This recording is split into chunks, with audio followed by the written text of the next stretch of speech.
Hello, සුබ දවසක් ඔක්කොටම. කොහමද ඔයාලා සතුටින් ඉන්නේ? ඉතින් මේ උඩ දවසකින් වීඩියෝ එකක් දාන්න කියලා හිතුනේ. මේක එක එක ඇවිල්ලා YouTube එකේ, Facebook එකේ විවිධ කතා කියනවා. මම එක දාන්න නැහැ. කියනවා දැන් මේ රටේ ඇත්තටම දැන් මේ දවස්වල වහින්නේ.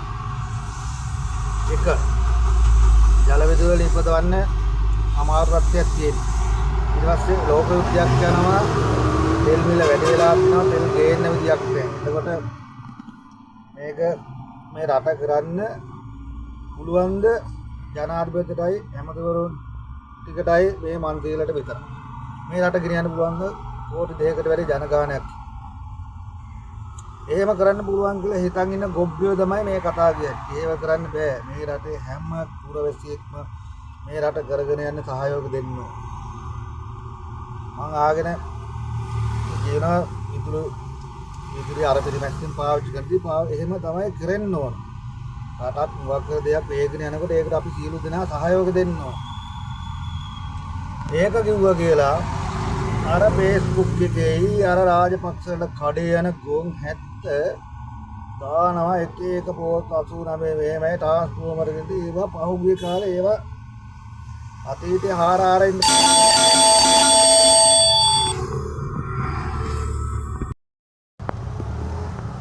ඒ අතීතේ හාර ඉන්න එපා. එහෙමනම් රාජපක්ෂවල ගාබ්ලක්කෝ ගිහිල්ලා පිරිකර පූජා කරනවටත් සල්ලි ගත්තේ උන්.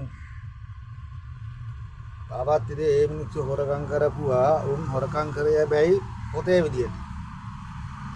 අහුවෙන්න හොරකම් කරා කියලා දන්නවා. නමුත් අල්ලන්න බෑ. ඒ පොතේ විදියට හොරකම් කරපුවා උන්ට තාම කඩේ යන මේ කාලේ මුන්ටෝන රට නෙමෙයි.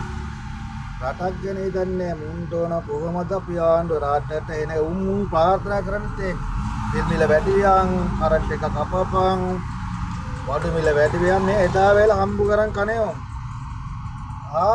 ඒ මිනිස්සුන්ට අර අහිංසක මිනිස්සුන්ට නිකන් වේව දීලා අරක දීලා වේක දීලා නිකන් මේ මිනිස්සු උචී ගන්නල කොහොම හරි බලයට එන්න ඩාටට හෙන ගෙවුනක් කපන්නේ උන්ට ඕන බලය ගන්න. ඉතින් අන්නේ ජාතිය කාලා ඉන්න තමයි මේ එකේ කතා කියන්නේ උත්තර කියන්නේ දුකිලට අපෝ අතේ මිනිස්සු අවුරුදු 5කට බලය දෙන්නේ කට වහගෙන එන ආයෙත් නැති උතුපල්ලා. මොකද ආයෙත් නැන්නේ ඔබලට ඒක තේරෙන්නේ නැහැ. මේ ලෝක විද්‍යාවක් කරනවා වයින්නේ නියලියක් වගේ එකක් තියෙනවා. ඒව තේරෙන්නේ. උඹ කොහොම හරි බලය ගන්න තමයි උඹලා දඟලන්නේ. බලය ගැනීමේ පරම පවිත්‍ර දෙයක්. කවදාවත් වෙන්නේ නැහැ මේ රටේ මිනිස්සු ඉස්සර වගේ මොකට නැහැ. දැන් මිනිස්සු දන්නවා ලෝකෙ මොකක්ද වෙලා තියෙන්නේ. අර්ථ දැන් මොකද්ද මේ මිනිස්සු ඉන්න හන්ද තමයි මේ රට මේ විදිහට කියන්නේ තොපි හිටියනම් මොනව නැතුණාද අපි තෙල් පොලිම දවස් 7ට හිටියේ. තොපි රට විනාශ කරපු අන්දනේ.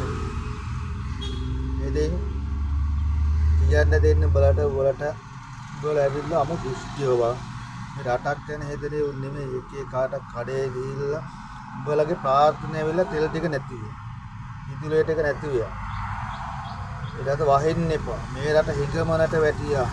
මේ වෙලාව මිනිස්සු පාට බයලා උද්යෝගන කරන තත්ත්වයට වැටියා. ඒකට දුවල ගිහිල්ලා අපේ කාර්ය ජනාධිපතිකම ගන්න පුළුවන්. ඒක තමයි උඹලගේ ප්‍රාර්ථනා. කවදාවත් ඒක ඉෂ්ට සිද්ධ වෙන්නේ නැහැ. ඒක හන්ද ඒ ගැන සෝරිම තමයි.